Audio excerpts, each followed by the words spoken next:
अस्सलाम वालेकुम नाजरीन, उम्मीद करता हूँ कि आप तमाम तर लोग खैर खैरियत से होंगे। आज की इस वीडियो में हम बात करेंगे कुरैश उस्मान सीरीज के सीजन 4 की एपिसोड नंबर 74 के बारे में। चैनल पर पहली मर्तबा आए हैं तो चैनल को फौरन से सब्सक्राइब कर दें। तो चलिए शुरू करते हैं आज की वीडियो। इस एपिसोड का आगाज कुछ इस तरह से होता है। आसमियान सुल्ताना के हुक्म पर चागरी बाला खातून को घसीटते हुए जंदान खाने की जानिब ले जा रहा होता है, जबकि दर किले के बाहर उस्मान साहब अपने साथियों के साथ खड़े बाला खातून का नाम पुकार रहे होते हैं और फिर आसमियान सुल्ताना का नाम लेते हुए कहते हैं, बाहर निकलो आसमियान सुल्ताना। इसके साथ ही किले की छत से आसमियान सुल्ताना अपने तीरंदाजों के साथ सामने आती हैं और उस्मान साहब को आवाज देते हुए कहती हैं, उस्मान ये वो सच है जिस पर तुम इसरार करते हो लेकिन तुम्हें समझ नहीं आती। तुम सबसे नीचे और मैं सबसे ऊपर, तुम मगलूब हो और मैं गालिब हूँ। यह सुनने के बाद उस्मान साहब गुस्से से कहते हैं, मैं कसम खाता हूँ कि इसी जगह को तुम्हारे सर के ऊपर गिराऊंगा। यह सुनने के बाद आसमियान सुल्ताना मुस्कुराती हुई कहती हैं, जब तक तुम्हारे शेख और तुम्हारी बाला मेरे पास हैं तुम कुछ भी नहीं कर सकते उस्मान, अपनी सांसें जाया मत करो उस्मान। यह सुनने के बाद उस्मान साहब कहते हैं, चाहे मेरी आखिरी सांसें ही क्यों ना हो, मैं इन्हें तुम्हारे हाथों से ले लूंगा। आसमियान सुल्ताना इस पर कहती हैं, ये बहुत आसानी से हो सकता है, अगर तुम सुल्तान मसूद को मेरे हवाले कर दो तो मैं तुम्हारे शेख और तुम्हारी बाला को भी आजाद कर दूंगी। उस्मान साहब कहते हैं, मैं इन लोगों को कभी भी तुम्हारे हवाले नहीं करूंगा जिन्होंने मेरे पास पनाह ली, और याद रखना कि मैं अपने प्यारों को भी तुम्हारे पास नहीं छोड़ूंगा। आसमियान सुल्ताना कहती हैं, होश में आओ उस्मान, होश में आओ, यह ताकत का खेल है जिसके असूल बदलते रहते हैं। यह सुनने के बाद उस्मान साहब कहते हैं, इंशाल्लाह वही होगा जो कि मेरा अल्लाह चाहेगा। इधर दूसरी तरफ ओलोफ के ठिकाने का मंजर दिखाया जाता है, जहाँ पर फ्रग ओलोफ के गले में ईसाइयों वाली जंजीर देखने के बाद कहती है, ये क्या है मुझे बताओ। यह सुनने के बाद ओलोफ जवाबन कहता है, मैंने हजरत ईसा अलैहिस्सलाम के मजहब के लिए लड़ने का फैसला किया है। यह सुनने के बाद फरग गुस्सा होकर उसके मुंह पर एक जोरदार थप्पड़ मारती है, फिर उससे कहती है कि तुम ओडिन के साथ कैसे गद्दारी कर सकते हो, ओडिन हम पर लानत भेजेगा ओलोफ, काली लानत हमें नहीं छोड़ेगी। यह सुनने के बाद ओलोफ गुस्से से कहता है, नहीं फरग, यह सब खत्म हो गया है, हजरत ईसा अलैहिस्सलाम के मजहब वालों ने मुझे एक लश्कर दिया है, ओडिन ने मुझे क्या दिया था। हाँ। यह सुनने के बाद फरग कहती है, वालिया के जंगलों की रूहें हमारे साथ हैं, ओडिन ने इन्हें इंतकाम लेने के लिए भेजा है। यह सुनने के बाद ओलोफ कहता है, जैसे ही ओडिन ने मुझसे पीठ फेर ली वैसे ही हजरत ईसा अलैहिस्सलाम के मजहब ने मुझे गले लगा लिया। फिर फरग ओलोफ को बताती है, आसमियान सुल्ताना मार मारा जंग में तुम्हें अपने साथ चाहती हैं, तुम उस्मान से वो सब कुछ ले लोगे जो कि उसका है, यहाँ तक कि उसकी जान भी। इधर दूसरी तरफ चागरी सिपाहियों के साथ बाला खातून को जंदान खाने में ले आता है। बाला खातून को देखने के बाद शेख अदब अली साहब भी सामने आ जाते हैं। शेख अदब अली साहब बाला खातून को देखकर बहुत ज्यादा खुश हो जाते हैं। तभी सल्जूकी सिपाही बाला खातून की गर्दन पर अपनी तलवार रख देते हैं। यह देखने के बाद शेख अदब अली साहब उनसे कहते हैं, मेरी बेटी को छोड़ दो सिपाहियों। फिर सिपाही बाला खातून को घसीटते हुए वहां से ले जाते हैं और बाला खातून जोर जोर से शेख साहब का नाम पुकार रही होती हैं। फिर बाला खातून को जब शेख अदब अली साहब के सामने वाले जंदान में कैद कर दिया जाता है तो शेख साहब बाला खातून से पूछते हैं, तुम यहाँ पर क्या कर रही हो बाला। बाला खातून कहती हैं, बाबा आसमियान सुल्ताना ने एक पैगाम भिजवाया था कि अगर मैं यहाँ पर नहीं आती तो वो आपको मार देगी, यही वजह थी कि मैं यहाँ पर चली आई। यह सुनने के बाद शेख अदब अली साहब कहते हैं,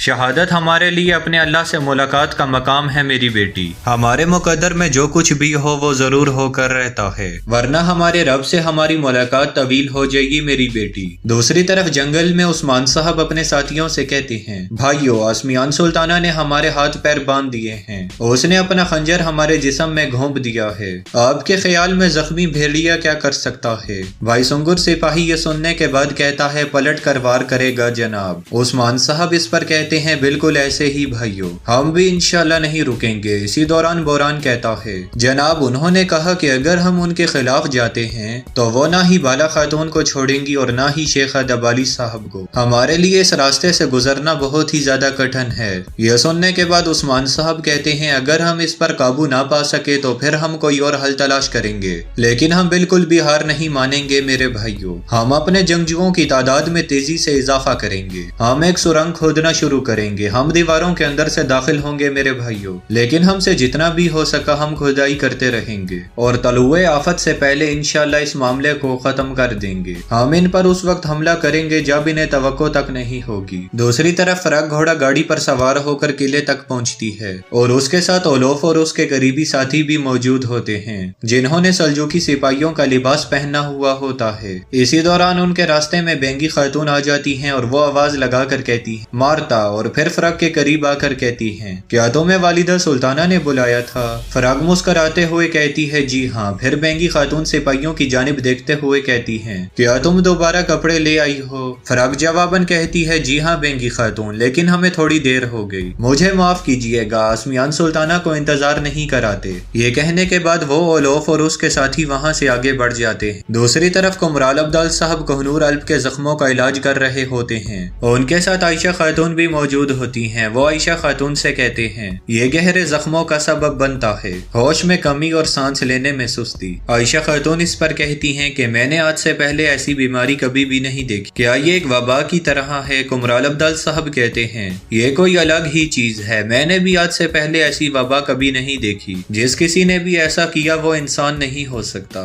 ये बात तो वाज़ेह है कि इनका काफी दिनों से ऐसा ही हाल है। अगर हमने इस वबा का इलाज नहीं ढूंढा तो ना जाने हमारे लोग किस मुश्किल में पड़ जाएंगे और इस वबा से पूरा शहर मुतासिर हो जाएगा। यह सुनने के बाद आयशा खातून कहती हैं इंशाअल्लाह इसका इलाज जरूर मिल जाएगा। दूसरी तरफ जंगल में उस्मान साहब तुर्गुत साहब से मिलते हैं। तुर्गुत साहब उस्मान साहब से कहते हैं जंगजू तैयार हैं और मैं कबीले के लोगों को एनागोल में मुंतकिल करूंगा, हम मारा जंग को निशाना बनाने के लिए तैयार हैं उस्मान साहब। यह सुनने के बाद उस्मान साहब कहते हैं मैं मारा जंग में दाखिल होऊंगा और मैं बाला खातून और शेख अदबाली साहब को वापस लेकर आऊंगा, लेकिन आपका काम मुख्तलिफ होगा तुर्गुत साहब। सुल्तान ने एक बड़ी फौज जमा की है और हमारी तरफ तेजी से बढ़ रहे हैं, आपको उस फौज को रोकना होगा। यह सुनने के बाद तुर्गुत साहब पूछते हैं वो कितने लोग हैं? हम रास्ते में घात लगाकर उन्हें रोक सकते हैं, लेकिन बाद में हमें उन्हें मारना पड़ेगा उस्मान साहब। यह सुनने के बाद उस्मान साहब पूछते हैं तो क्या आप सुल्तान अलाउद्दीन को मेरे कहने पर मार देंगे तुर्गुत साहब? तुर्गुत साहब इस पर कहते हैं तो फिर हम उन्हें दूसरी सूरत में कैसे रोकेंगे उस्मान साहब? उस्मान साहब कहते हैं सुल्तान अलाउद्दीन मारा जंग में आसमियान सुल्ताना से मुलाकात करने के लिए आ रहे,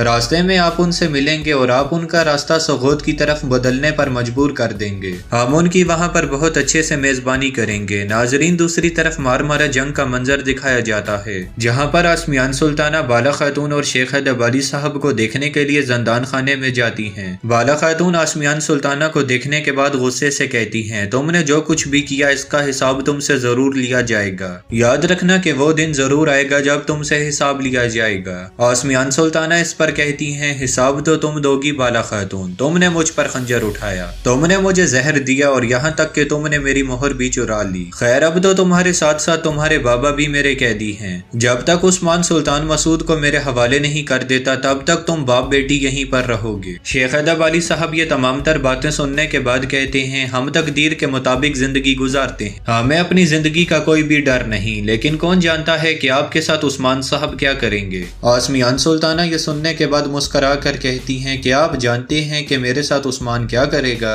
आप दोनों याद रखना कि उस्मान के रियासत बनाने वाले ख्वाब को मैं तबाह बर्बाद करके रख दूं। इधर दूसरी तरफ उस्मान साहब और उनके साथी सुरंग खोदने में मसरूफ होते हैं। फिर उस्मान साहब कहते हैं चलो जेर कोताई, हमारे पास ज्यादा वक्त नहीं है, थोड़ा तेजी से काम करो। इसके बाद उस्मान साहब शामिल सिपाही से कहते हैं जिन रास्तों का मैंने जिक्र किया है इन तक पहुंचने में अभी भी बहुत कुछ है। फिर बोरान शामिल से कहता है इन तमाम रास्तों के बारे में आपका इल्म हमें अल्लाह के हुक्म से इंशाल्लाह बहुत फायदा देगा। फिर शामिल कहता है अगर हम इस सुरंग को मजीद खोदेंगे फिर इंशाल्लाह हम रास्ते तक भी पहुंच जाएंगे और किले के अंदर दाखिल होने के बाद ही तमाम मुनाफिकों को मार देंगे। इधर दूसरी तरफ आसमियान सुल्ताना शेख अदबाली साहब से पूछती हैं आपको कितना यकीन है कि आप सही हैं? जिसने आपको यहाँ तक पहुँचाया है वो उस्मान की इक़्तिदार की ख्वाहिश है, आप यहाँ पर मेरी वजह से कैद नहीं हैं। शेख अदबाली साहब ये तमाम तर बातें सुनने के बाद कहते हैं जिसकी फितरत में चालाकी हो वो हमेशा के लिए रास्ते से हट जाता है, लेकिन मैं इसे आपकी आंखों में देख रहा हूँ आसमियान सुल्ताना,